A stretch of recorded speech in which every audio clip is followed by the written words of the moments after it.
Olá a todos, meu nome é Camila, sou bióloga e mestre em bioinformática aqui pela Universidade Federal do Paraná e atualmente doutorando no mesmo programa.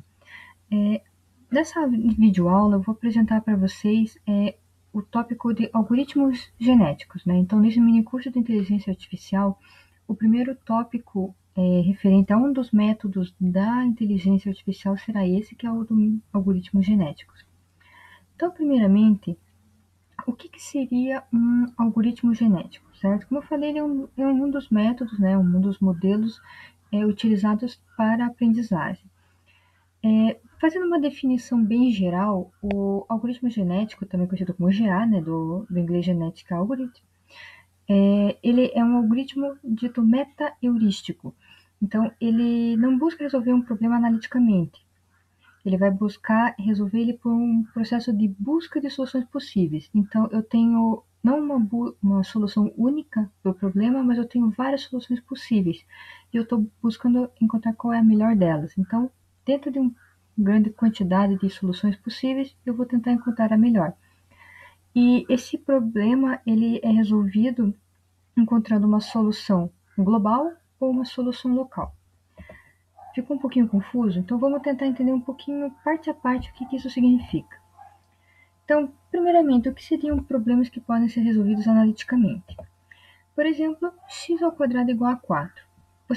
Analiticamente, você bate o olho e sabe que a resposta pode ser mais 2 ou menos 2. Então, fazendo a raiz, né, passando a raiz lá para o outro lado da equação, se resolve analiticamente essa função. Então, tem dois resultados possíveis, mas são resultados únicos para esse problema. Contudo, nem todos os problemas são analíticos, certo? Existem outros problemas que possuem várias soluções possíveis e que não existe uma solução necessariamente única, não necessariamente ótima. Então, podem existir vários ótimos. Então, esse é um problema chamado de otimização. O que seria essa otimização? Então, por exemplo, eu tenho uma função, né, como mostrando aqui na figura, e você percebe que existem vários picos, tanto para cima quanto para baixo. Então, olhando várias funções matemáticas, a gente pode encontrar mínimos e máximos locais e globais. Aqui no caso está dito absoluto, mas é a mesma coisa que o global. Então, se eu estou procurando, por exemplo, numa função, eu quero encontrar, dando um exemplo aqui, o formato de um corpo para encontrar a melhor hidrodinâmica ou aerodinâmica, enfim. Então, eu vou ter várias possibilidades de formatos daquele corpo, daquele objeto, e cada um desses formatos vai ter uma capacidade hidrodinâmica diferente. Então, podemos transformar isso em valores e digamos que seja essa curva. Então, o valor máximo global ou absoluto de hidrodinâmica é que eu estou buscando. Mas como existem infinitas possibilidades de formato do corpo, eu posso acabar caindo num máximo local. Então, é um máximo que já é suficiente porque eu estou propondo para resolver o meu problema. Então, ele tem um formato lá que tem baixo atrito, né? Mas que não é ainda o máximo global, ou seja, o formato hidrodinâmico perfeito, o máximo de otimização possível. Então, essa é a ideia geral de o que seria essa otimização. Claro que os problemas não necessariamente são simples como aquela função. Digamos que tenha, por exemplo, essa função aqui, né? Então, são várias oscilações, com vários máximos, vários mínimos locais. Qual deles seria o máximo global? É difícil saber. E nem sempre um algoritmo genético ou um outro algoritmo utilizado para otimização vai encontrar esse máximo global ou esse mínimo global. Dependendo do seu problema, você pode procurar o máximo ou procurar o mínimo. Mas nesse caso, pode ser que seja um máximo global, um máximo local, desculpe, que já é suficiente para resolver o seu problema. Um exemplo simples que eu vou utilizar para explicar os passos seguintes seria o exemplo do caixeiro viajante, um problema de otimização. O que consiste o caixeiro viajante? Tem uma pessoa que quer percorrer um certo número de cidades e ela quer visitar essas cidades apenas uma única vez e retornar à cidade de origem. Detalhe, ele quer fazer o menor caminho possível. Então, o que a gente está otimizando nesse caso? A trajetória, ou seja, a quantidade de metros, quilômetros, enfim, a distância que ele vai percorrer. Então, digamos que sejam essas 4 cidades e eu quero saber qual que é a melhor caminho para mim economizar combustível, por exemplo, entre as cidades. Então, eu sei que da cidade A para a cidade B são 20 quilômetros, da cidade A para a cidade D são 35 e assim por diante. Então, eu posso simplesmente fazer o seguinte: eu vejo todas as rotas possíveis e digo, essa aqui é a melhor. Nesse caso, como são só 4 cidades, há 6 possibilidades e eu encontro facilmente a melhor solução, certo? Entretanto, nem sempre é tão simples. Digamos que eu tenho esse mapa aqui, tenho 18 cidades, cada uma delas tem uma distância entre si, e eu preciso saber qual que é a melhor trajetória, né, para essas 18 cidades. Eu quero fazer meu cacheiro com esse mapa. Primeiramente, quantos diferentes caminhos que existem? A regra seria que é um fatorial de n-1. Então, se eu tenho 18 cidades, então é 17 fatorial. Se tivesse apenas 5 cidades, seriam 24 possibilidades. Se houvessem 10 cidades, já seriam 362 mil possibilidades. Então, aumenta exponencialmente. E para esse de 18, 355 trilhões de possibilidades. Você pode até deixar o teu computador fazendo o cálculo, mas ele vai demorar bastante para encontrar a solução ótima global para o seu problema. Então, o que eu faço? Eu escolho, deixo um algoritmo rodando para ele fazer várias tentativas e tentar encontrar um máximo, ou nesse caso, um mínimo local. Uma solução que não é perfeita, mas que satisfaz o proposto. Nesse caso, uma das soluções ótimas fornecidas pelo algoritmo seria essa trajetória aqui. E problemas mais complexos ainda podem surgir. Digamos esse exemplo em que eu não sei qual dessas duas possibilidades vai ter a melhor trajetória. É bastante complicado resolver esses problemas com um grande número de parâmetros, grande número de possibilidades. Agora pensando na biologia, estamos tratando aqui de bioinformática, certo? Na biologia, qual que seria um problema análogo ao do caixeiro viajante? Um problema simples seria o de busca em árvores filogenéticas. Então, eu tenho várias sequências e eu quero saber qual que é a melhor árvore que tenha, por exemplo, o menor número de mutações, ou o menor número de gaps, ou maior taxa de emparelhamento entre as bases. Então, o que eu estou tentando minimizar seria justamente o número de gaps, o número de desemparelhamentos, o menor número de mutações. E é essa forma que eu vou é nesse tipo de problema que eu posso utilizar algoritmos genéticos na biologia, por exemplo. Então vamos tentar entender como é que funciona esse algoritmo genético, enfim. Primeiramente, o algoritmo genético ele é inspirado na biologia evolutiva, tanto é que ele é chamado de um algoritmo evolutivo, né? Toda uma classe de algoritmos, né? Eu vou mostrar um pouquinho mais para frente, por exemplo, enxames, esqueci o nome do outro, anelamento. Então são vários algoritmos baseados, inspirados na biologia que existem. E o algoritmo genético não é diferente. Ele é principalmente baseado no mecanismo de evolução. Então, por exemplo, eu tenho uma população, por exemplo, de animais, de plantas, qualquer organismo, e nessa população vai acontecer o quê? O cruzamento entre os organismos. Então, nesse cruzamento, existem os fenômenos de crossing over, de mutação e seleção natural em cima dos indivíduos, em cima da população.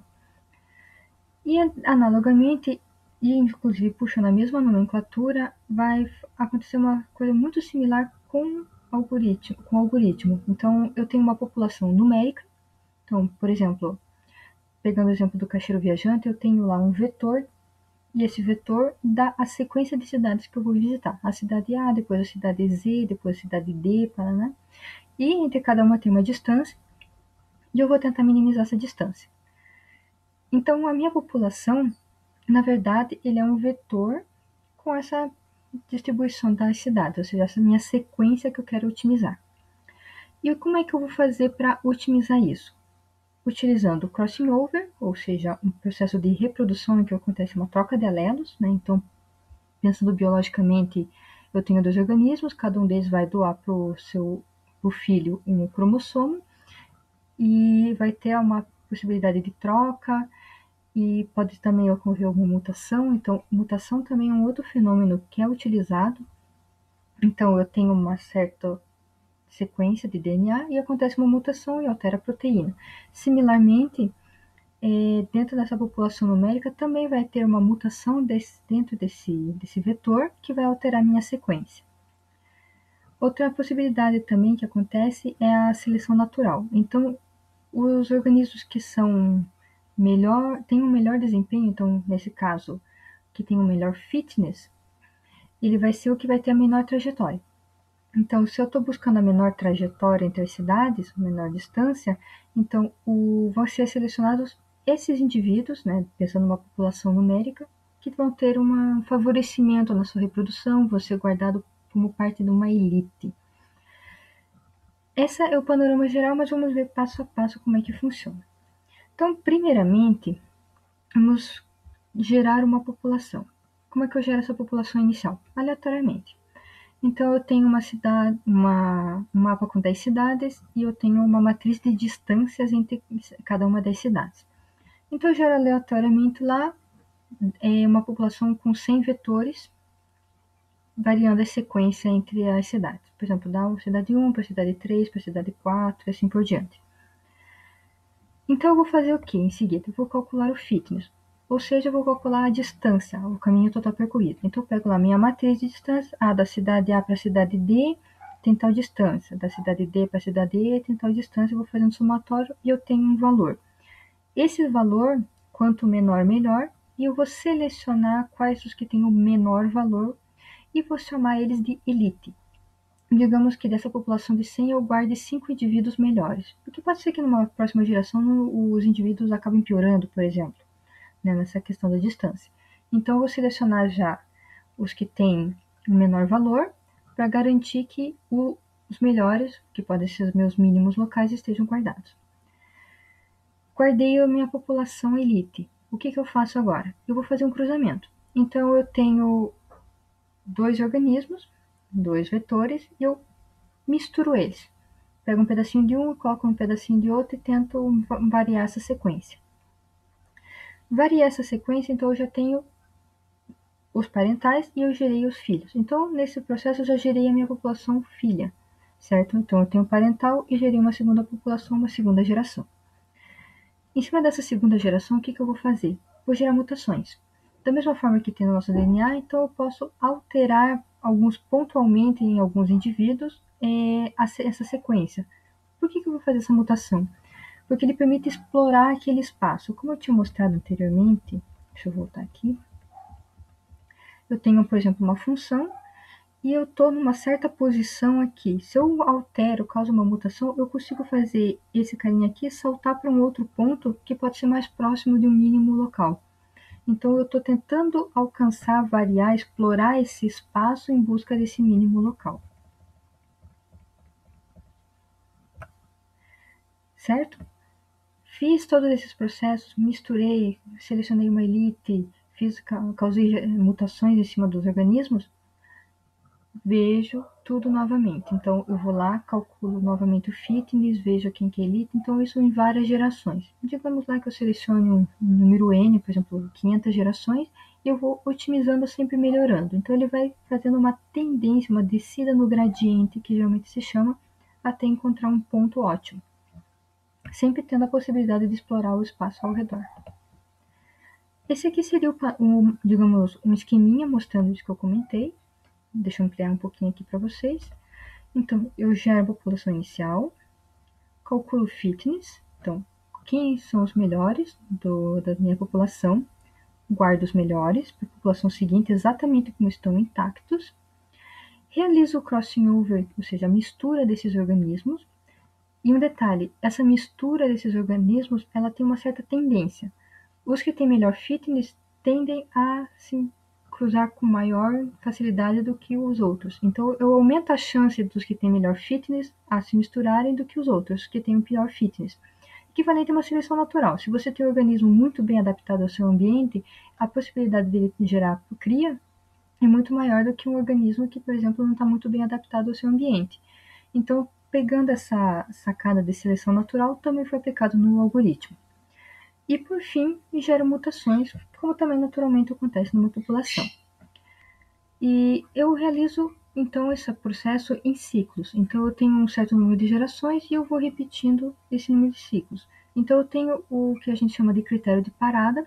Então, eu vou fazendo uma geração, 2 gerações. Chegou ao número máximo de gerações? Sim. Então, eu finalizo minha otimização e devolvo o melhor resultado.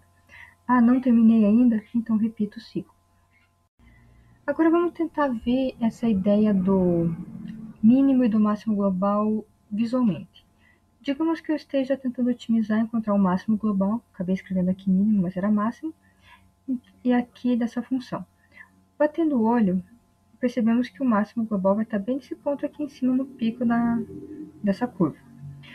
Mas digamos que fosse uma função mais complexa e precisássemos utilizar um algoritmo genético para isso. Então, eu estipulei que eu quero uma população de tamanho 4 pontos. Esses 4 pontos são lançados aqui aleatoriamente no meu espaço, então representado por esses pontinhos brancos aqui, e aqui no lado também por esses pontinhos que estão mais azulados.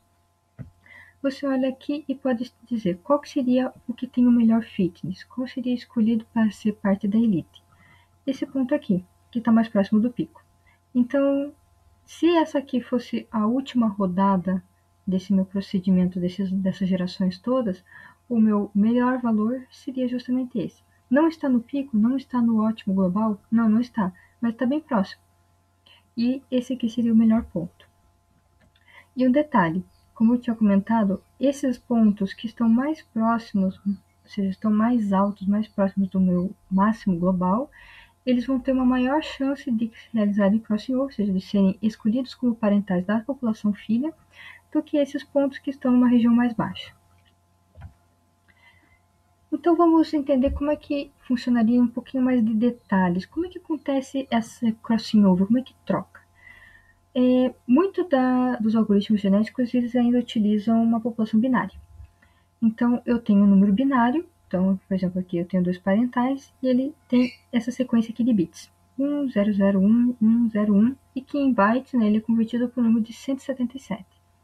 E o segundo aqui é convertido para o número 22. Então, esses são os meus parentais. Como é que eu faço uma mutação, um cruzamento? Eu aleatorizo aqui, resolvi pegar bem nessa parte aqui, antes dos 2 últimos números. Então, vou pegar a última porção do primeiro e passar para o segundo, e a última porção do segundo e passar para o primeiro. E eu gero os 2 filhos aqui, resultantes desse cruzamento, como está mostrando aqui embaixo. Nota-se que os números em bits geraram bytes distintos.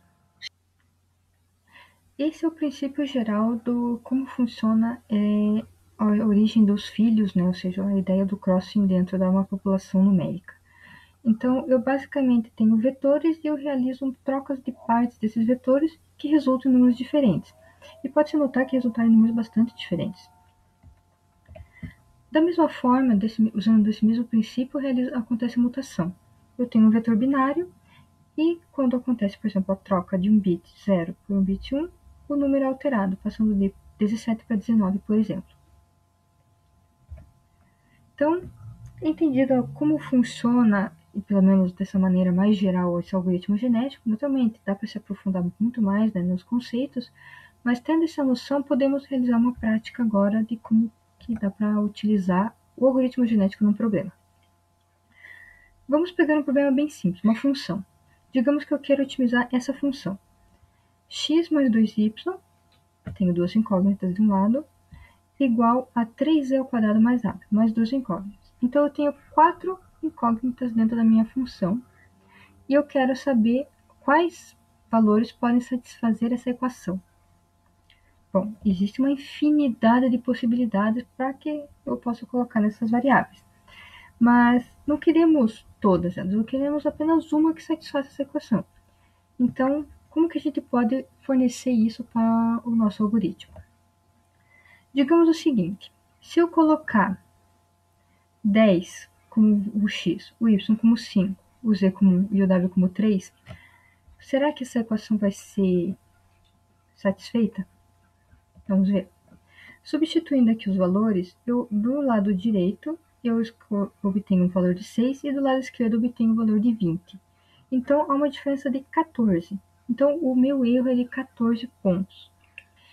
Ah, então isso quer dizer que essa diferença é que vai ser o meu fitness, exatamente. Então, eu vou tentar reduzir isso para zero. Já que isso é uma igualdade, então esse valor tem que ser zero. Como que eu posso escrever isso? Então, a minha função de fitness vai ser basicamente essa mesma função, só que escrita de um jeitinho diferente, transformada numa função de custo, uma função de erro, pode se chamar assim. Então, eu passo esse 3e ao quadrado mais w para o outro lado, negativo, e ponho absoluto. Por que absoluto? Bom, como estamos tentando minimizar essa função pode ser minimizada para um valor negativo também. Então, ao invés de ele chegar numa igualdade, ele pode acabar explodindo para um número negativo e tendendo para menos infinito do que em vez de zero. Então, o que a gente pode fazer é colocar um absoluto. Então, se ele variar, se eu sair de zero, ele vai ser maximizado. Vai ser um número maior do que o zero. Entendido isso, então, tendo a nossa função de custo e sabendo que temos 4 variáveis para otimizar, a gente pode realmente aplicar isso no algoritmo genético. Para fazer isso, a gente vai precisar utilizar uma linguagem de programação, não tem jeito. Nesse caso, a gente vai utilizar a linguagem Python, né, que é uma linguagem muito utilizada, é uma das mais utilizadas especialmente para aprendizado de máquina, para inteligência artificial. E para a gente não ter que ficar instalando no computador de casa, a gente vai utilizar uma plataforma online chamada Colab, que é do Google, que está nesse endereço aqui, colabresearchgoogle.com. Então a gente vai entrar lá e gerar um novo notebook, como está aqui embaixo. E vai aparecer uma telinha assim para vocês. Bom, eu vou acompanhar com vocês para fazer a prática junto. Então, para começar a nossa prática, vamos utilizar o Google Colab, como eu tinha comentado. Então, se a gente vem aqui, colabresearchgoogle.com, para vocês vai abrir uma tela parecida com esta. No meu caso, vou ter outras práticas aqui, outros scripts, né, porque eu já estou utilizando ele faz um tempinho. Mas para vocês provavelmente vai aparecer apenas esse olá, este é o colaboratório. Se vocês clicarem aqui, ele vai abrir essa janela com um pequeno tutorial, né, de como usar esse Colab. Então ele vai ter os primeiros passos. Então, caso tiverem alguma dúvida, dê uma consultada aqui.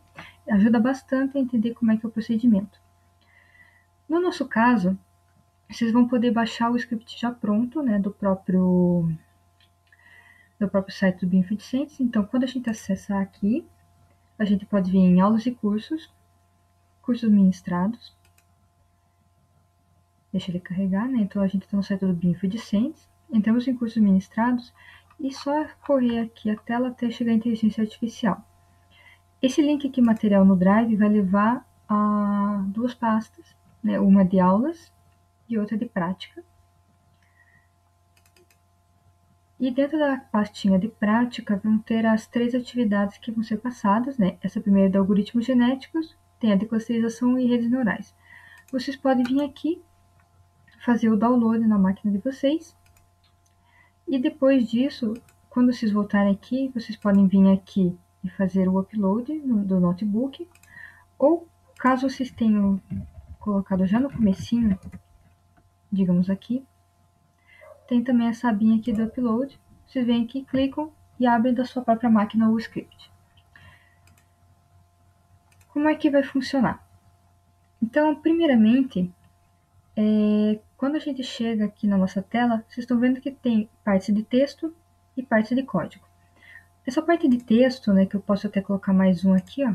Por exemplo, eu crio mais uma parte. São partes que servem para a gente fazer comentários.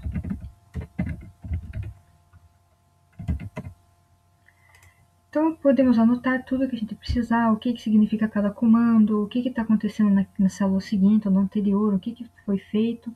Então, tudo que precisar ser anotado, podem ficar à vontade em anotar aqui e depois podem baixar de novo no formato Markdown, por exemplo, o script que vocês fizeram. Já na parte de código, é o código justamente que a gente vai rodar para poder utilizar esse algoritmo genético.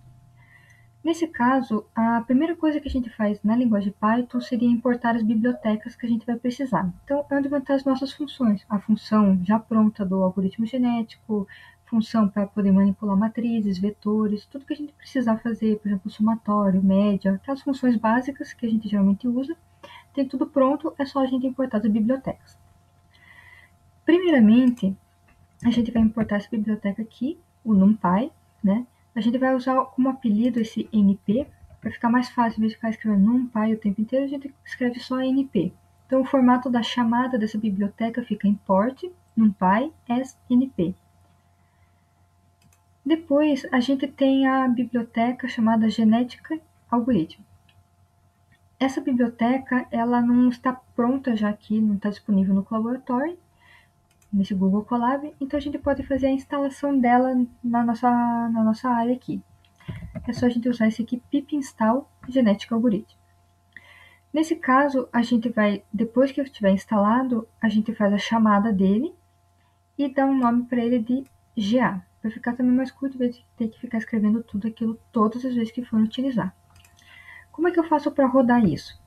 Nessa setinha aqui do lado, quando eu clico, ele vai aparecer aqui, rodando, e tem aqui dizendo o que foi feito. Então, nesse caso, foi instalado. Para vocês, no meu caso, já estava instalado. Mas para vocês vai aparecer uma barrinha de download que ele está instalando certinho nessa sua área do Colab. Uma dica, esse link aqui vai para o site da própria função, do PyPy, desculpe, enrolei aqui para falar, o PyPy, que é o nome do site, que foi o criador desse pacote. Então, quando a gente entra aqui, é esse mesmo link que eu passei para vocês, eles têm aqui certinho o tutorial de como faz a instalação, de como faz o uso, traz vários exemplos bem bons, assim, para conseguir entender como é que é o funcionamento. Inclusive, o primeiro exemplo eu vou mostrar para vocês aqui como é que funciona, para ficar mais fácil para depois na aplicação daquele exemplo que eu tinha comentado ali da função. Rodamos essa primeira parte. Então, a segunda parte seria a gente especificar qual a função que a gente quer otimizar. No próprio site, eles dão uma função bem simples, que é simplesmente um somatório. Então, eu tenho 3 variáveis, um x, um y, um z. Eu quero somar esses 3 e que os 3 sejam o valor mínimo. Nesse caso, o valor mínimo seria 0. E como é que eu defino essa função? Eu uso dessa maneira aqui, def, de definindo, f, o nome da minha função, e entre parênteses o que eu quero de entrada. No nosso caso, a gente está usando um vetor chamado x, e esse vetor vai ter 3 variáveis, o x, o y e o z. Como é que vai funcionar? Quando eu coloco, por exemplo, aqui, eu vou colocar para rodar, ele vai demorar um pouquinho, eu vou fazer o seguinte, x é igual a np.array 1, 2, 3. Opa, esqueci um outro parênteses aqui. Quando eu colocar para ele imprimir, esse aqui ele já acabou de gerar o meu vetor. Agora, se eu colocar para imprimir, array 1, 2, 3. Então, o meu vetor tem 3 números, o primeiro é 1, o segundo 2, o terceiro é 3. Quando eu coloco x entre chaves assim, 0, chaves não, colchetes, ele vai aparecer apenas o primeiro número. Se eu colocar 1, o segundo número, e colocar 2, o terceiro número. Isso quer dizer que o Python começa a contar a sequência a partir do 0. Então, isso gera um monte de confusão, mas é assim que funciona essa linguagem. Então, só para caso vocês ficarem um pouquinho perdidos, porque começa em 0 e não em 1, é só por causa disso. Então, essa função aqui, a gente está definindo ela para fazer o somatório. Então, como eu já defini, já coloquei aqui para rodar, né, vou colocar de novo só para garantir, eu vou colocar aqui, por exemplo, f de x, opa, letra maiúscula, né? Ele vai dar 6, porque 3 mais 2 mais 1 dá 6. Então, eu consegui definir a função que eu quero. E um detalhe, quando vocês olharem aqui no próprio site do PyPy, que explica como é que é o funcionamento do algoritmo genético, ele tem um parâmetro que a gente usa que é um limitador dessas variáveis. Eu quero, por exemplo, que ele otimize os meus x, o x, o y, o z, mas eu quero que ele otimize entre valores entre 0 e 1. ou 0,2, ou 0,10, ou algum número negativo. Eu quero que ele esteja dentro de um certo limite. Então, eu vou criar uma variável aqui chamada varBound, vou criar um vetor 0, 2, com 3 linhas. Isso aqui significa o quê? Que o meu x0, que vai corresponder ao meu x, vai variar entre 0 e 2. O meu x1, que vai corresponder ao y, vai variar entre 0 e 2. E o z, que é o x2, vai variar entre 0 e 2. Um pouquinho confuso? Não tem problema. Esse x, esse vetor x, está correspondendo justamente aos meus 3 valores que eu estou tentando otimizar. E esse cara aqui, esse varBound, está definindo o limite entre cada um deles para me otimizar. Qual que seria o próximo passo, então? Agora que a gente já definiu qual é a nossa função e quais são os limites que eu quero que ele otimize, então eu posso já utilizar criar um meu modelo em GA. No caso, eu defino da seguinte forma: model, que é o nome que eu vou estar dando para o meu modelo, GA, que é aquela função que a gente chamou aqui com a biblioteca, que é o nosso algoritmo genético, entre parênteses, function igual a f. Então, eu estou dizendo qual que é a minha função. Eu defini lá em cima que é o meu f. Então, essa é a minha função. Dimensão. São 3 valores, o x0, x1 e x2, ou o meu x, y e z. Então, dimensão igual a 3. Tipo de variável. Eu posso otimizar como valores inteiros, como valores reais, booleanos. Então, tem uma série de possibilidades. No nosso caso, vamos começar com números reais, ou seja, ele aceita valores com vírgula. Se fosse inteiros, apenas números inteiros. Se fosse booleano, apenas 0 ou 1. Ele tem essas 3 possibilidades para poder otimizar, e naquela explicaçãozinha lá no tutorial ele também explica melhor. E aqui, variable boundaries, que seriam os nossos limites, é justamente aquela variável que a gente criou aqui. Então, eu vou colocar ele para rodar. Então, eu defini os meus valores aqui, os meus parâmetros, com a função GA. Definido isso, eu posso colocar model.run. Então, para ele rodar. Vamos ver o que vai acontecer. Ele vai começar aqui com uma barrinha de avanço, né? O percentual que ele está rodando. Bem rapidinho. Então, ele já forneceu aqui para a gente o valor otimizado. A solução melhor encontrada foi com o x de 0.0083073, o y como esse segundo e o z como esse terceiro valor. Então, esses são os 3 valores que ele forneceu otimizado para a gente. Função objetiva, ou seja, qual que é o valor final que ele obteve? 0.006. Então, esse foi o menor valor que ele conseguiu atingir. Não é 0? Não, não é 0. São valores, como são valores reais entre 0 e 2, é uma infinidade de números que ele pode otimizar. Então, alcançar 0 perfeitamente é bem complicado. Mas ele conseguiu alcançar um número bastante próximo, ou seja, saindo, né, se afastando do 0 apenas na terceira casa. O que mais que ele está fornecendo para a gente aqui? Eu tenho o valor da minha função objetiva, ou seja, o meu erro, no y, e no x o número da iteração. Ou seja, aquelas gerações que a gente fez, aqueles loops, ele está informando aqui que ele realizou 300 vezes. Ele partiu de um valor de 0.37, mais ou menos, foi descendo ao longo das gerações, até chegar a esse valor de 0.06, com o menor valor. Tá vendo que ele faz uma curva descendente? Então ele vai reduzindo cada vez mais o erro até chegar no valor que ele chegou. Ah, mas poxa, ele dá um valor muito alto ainda. Será que não tem como melhorar isso? Tem, se eu posso utilizar vários parâmetros, né, para fazer, por exemplo, aumentar o número de iterações, aumentar o número da população, definir taxa de mutação, o número da população de elite, taxa da população que faz crossing over. Então, tem uma infinidade de possibilidades de você definir os parâmetros para melhorar esse resultado.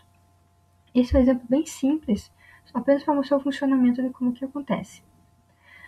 Agora vamos tentar utilizar aquela mesma função que a gente comentou ali na aula, né, que seria essa daqui, essa função aqui. A gente já tinha definido, né, que essa igualdade, ou seja, passando para esse lado, o absoluto, isso aqui tem que dar 0. Então, como que a gente define essa função? Vamos utilizar o mesmo formato que a gente utilizou lá em cima.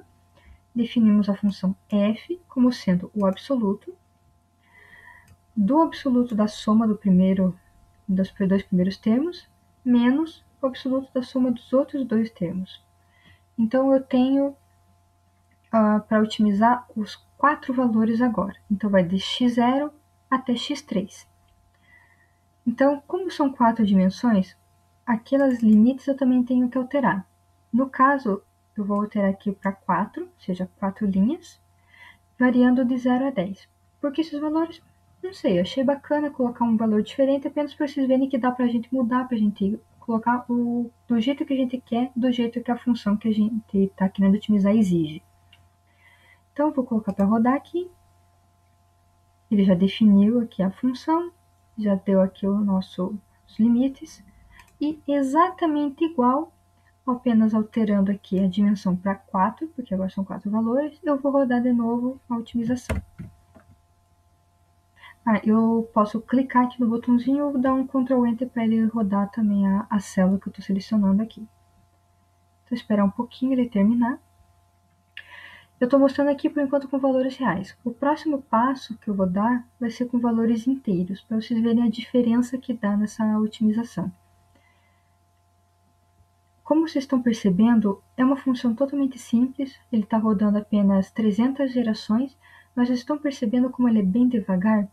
Esse é um dos pontos negativos que dizem dos algoritmos genéticos. Apesar deles terem um mecanismo muito simples, muito fácil de compreender, eles são um pouquinho demorados na hora de você fazer otimizações. Então vamos ver os resultados que ele deu. Ele deu os 4 valores ótimos aqui. Então, para o meu x, y, z e w, ele sugeriu estes valores aqui. É o único valor que podia ser? Não, poderia ser outro valor. E observe o seguinte, olha a taxa de erro. 1,49 a 10 a menos 5. Então, são 5 casas, depois da vírgula, que ele está dando valor acima de zero. Então, é um valor muito bom. E ele conseguiu otimizar esse valor bastante rápido. Observe como a curva foi bem drástica.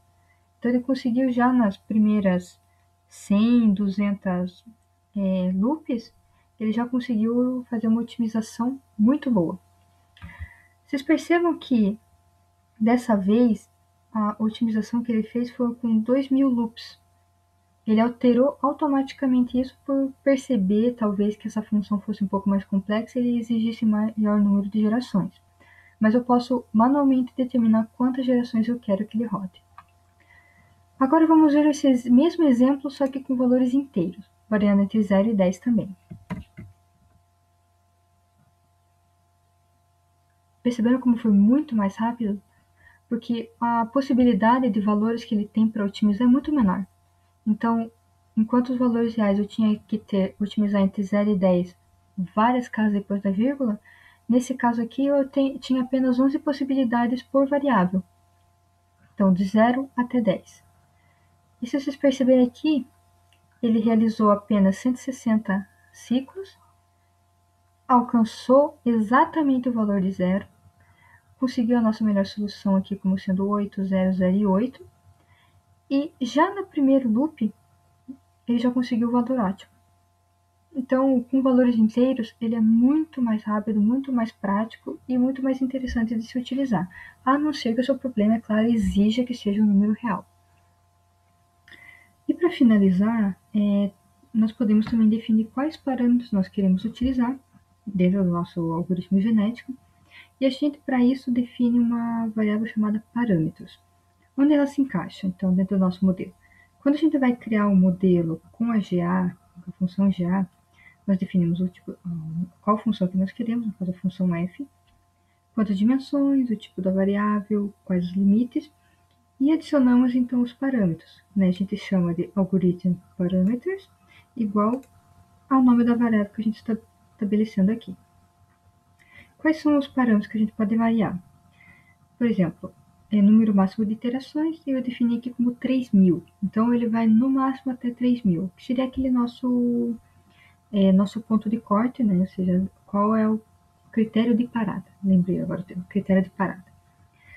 Também temos o tamanho da população, No caso aqui estabelecemos o tamanho da população 1000, então são 1000 indivíduos por geração que estamos observando.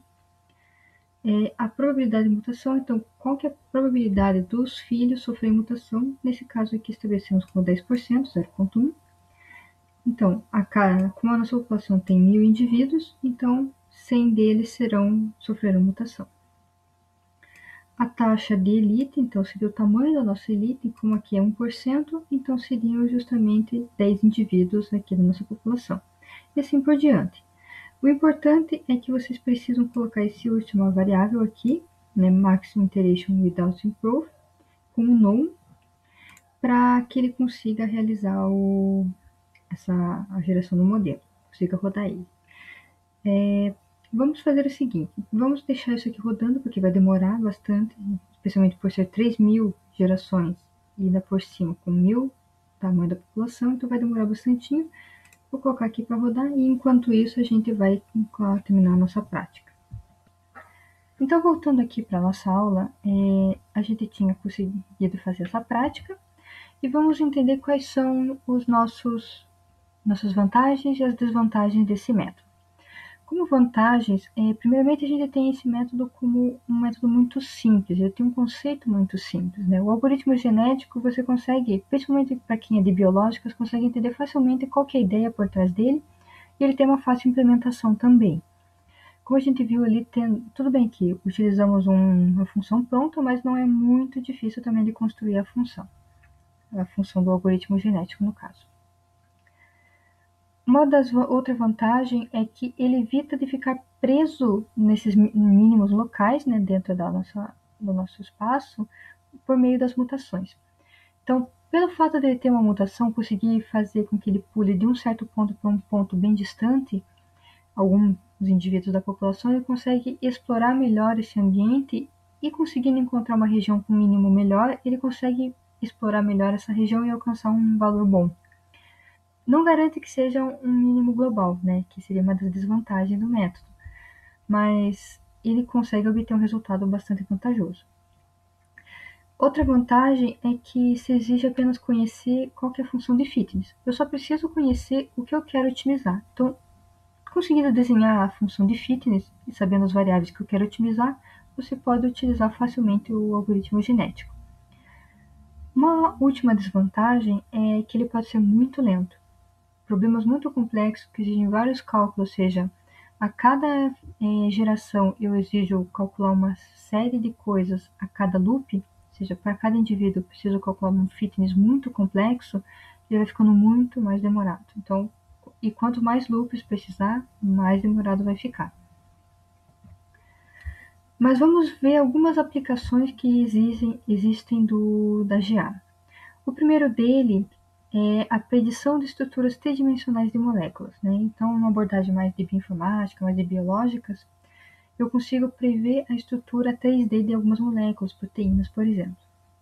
Ele também auxilia em alinhamento de sequências múltiplas e também ajuda na seleção de genes, né, a partir de expressão gênica, como é realizado em microarrays, por exemplo. E dando exemplo aqui desse artigo, o exemplo de aplicação em câncer, por exemplo. Se tratando de estrutura tridimensional, como que a gente consegue descrever uma proteína, por exemplo?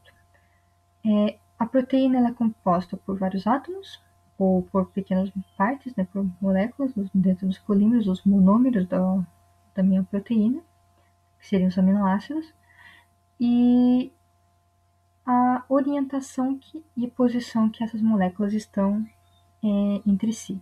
Então, tomando esse exemplo, eu tenho várias moléculas, denominadas aqui como XI, XI mais 1, XI mais 2, enfim, e cada uma delas está numa posição específica do espaço.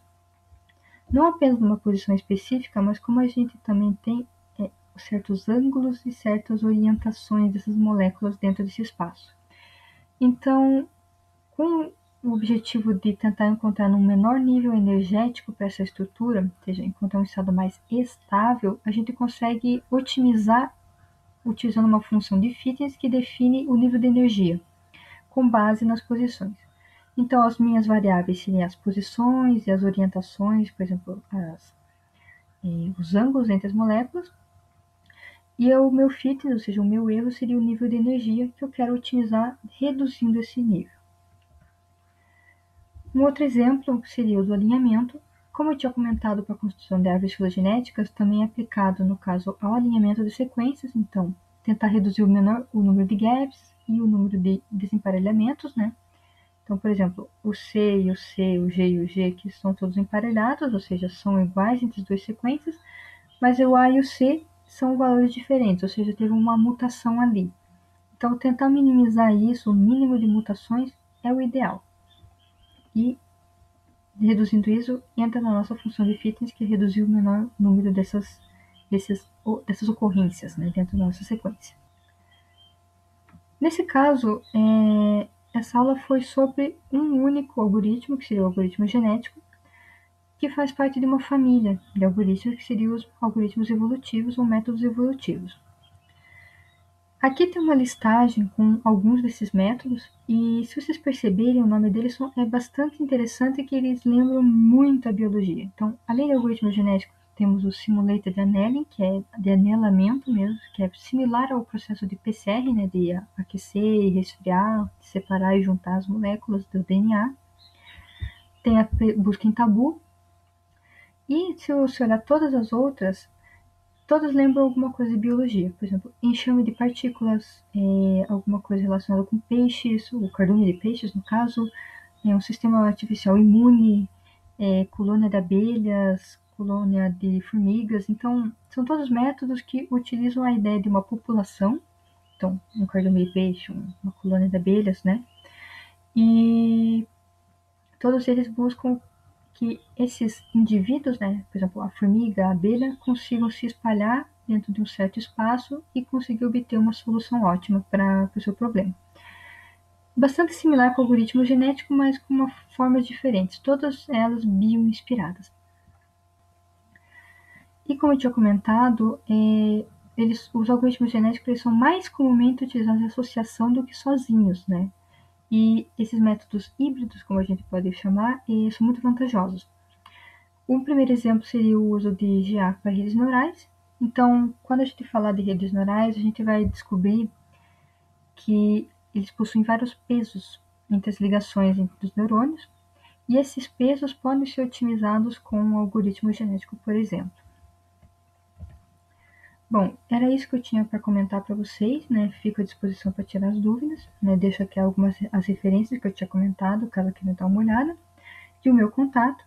E para finalizar, vamos ver se ele terminou de rodar aquilo que a gente tinha colocado, e ele terminou aqui, e novamente ele deu um valor bastante próximo de zero. No outro exemplo tinha dado 10 elevado a menos 5, 4 vezes 10 elevado a menos 5, exatamente, e aqui para baixo ele deu 10 a menos 6, então ele conseguiu otimizar um pouco melhor os valores que a gente tinha para aquela mesma função. Então era isso, fico à disposição, até mais.